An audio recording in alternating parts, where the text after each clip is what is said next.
এই যে এটা হলো সিঙ্গেল ফ্লাইয়ের উপরে টপ স্টিচ হয়, ঠিক আছে, আমরা যেটাকে বলে টপ সিন, এই টপ স্টিচ হয়। এই কাজটা অল্প সময়ের মধ্যে, সারাদিন একটা ফ্যাক্টরিতে একজন শুধুমাত্র এই কাজটাই করবে, আর কোনো কাজ নাই ওর, ঠিক আছে। এই টপ স্টিচটা হয়ে গেল। এখন এই যে এটাকে ভিতরে ঢুকায় নিয়ে আরেকটা টপ স্টিচ হবে, দেখো এটা 160 সেলাই হবে, নিচের কাপড়টা যাতে করে দেখা না যায় এটা মনে রাখতে হবে, বুঝাতে পারছি? এই যে এটা হলো টপ স্টিচ।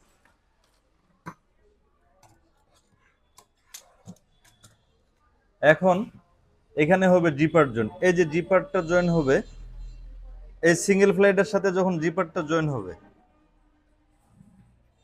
এই যে এইভাবে নিয়ে এইভাবে নিয়ে এই যে এখান থেকে শুরু করে দিয়ে দিলাম।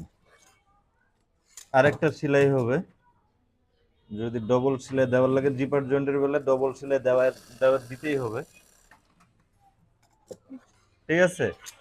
এখন এটাতে হবে যে স্টিচ, যে স্টিচের বেলায় এটা মার্কিং করা থাকবে, হয়তোবা প্যাটার্ন থাকবে, না হয় মার্ক থাকবে।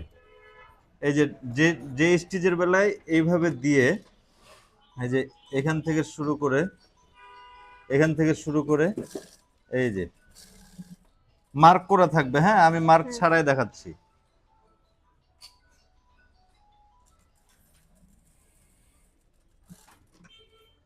এই যে এটা হলো যে স্টিচ, এই যে এটা হলো যে স্টিচ, ঠিক আছে। এখন এখানে ডবল ফ্লাই জয়েন হবে, এই যে ডবল ফ্লাই, এটার নাম হচ্ছে ডবল ফ্লাই। এই ডবল ফ্লাইটা এই যে দেখো এই পাশে কিন্তু সেলাই করা নাই, এই পাশে কিন্তু বন্ধ আছে, এই পাশে ওভারলক সেলাই দেওয়া আছে, ঠিক আছে। এই ডবল ফ্লাইটা এইখানে হবে,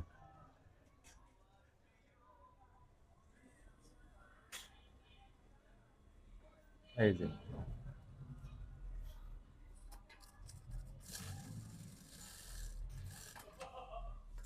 কঠিন কাজ, হ্যাঁ এই যে। তাহলে এইখানে এইখানে আমি আপনাকে কয়টা প্রসেস দেখাইলাম বলেন, কয়টা প্রসেস দেখালাম?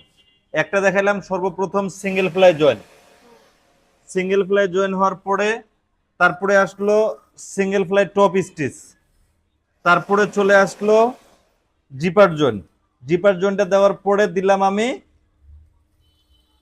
যে স্টিচ, যে স্টিচ দেওয়ার পরে এই যে ডবল ফ্লাই জয়েন দিলাম জিপারের সাথে, বুঝাইতে পারছি? এটা কি খুব কঠিন কাজ?